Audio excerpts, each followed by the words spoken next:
On opère, et c'est important, dans le cadre d'un certificat de transporteur aérien, c'est-à-dire qu'on répond aux mêmes exigences que toute compagnie aérienne, et on a choisi d'avoir un certificat de transporteur aérien européen parce que notre ancrage, c'est la communauté du transport aérien, de l'aéronautique européenne, et française en particulier. Alors, on est aujourd'hui réunis pour la mise en route, la mise en service d'un nouvel avion.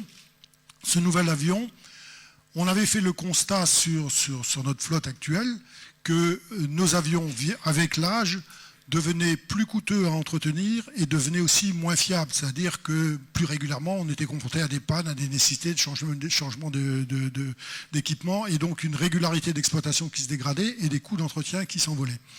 Et là, notre trésorière, Dominique Barbarin, nous a fait remarquer, donc il y a à peu près 18 mois, que le cours du dollar était plutôt favorable et que les taux d'intérêt étaient bas et que c'était peut-être le moment de regarder si on ne pourrait pas se payer un avion neuf. Et donc on a fait les calculs, elle a fait les calculs, et on s'est rendu compte que, ben oui, finalement, on pouvait emprunter 2 millions d'euros, et avec 2 millions d'euros, s'acheter un avion neuf.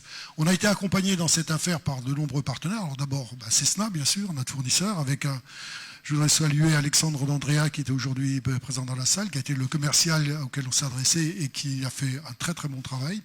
Mais on a également été accompagné par la Caisse d'épargne et le Crédit Coopératif qui se sont réunis pour nous offrir, oui, des conditions favorables pour l'emprunt de 2 millions d'euros.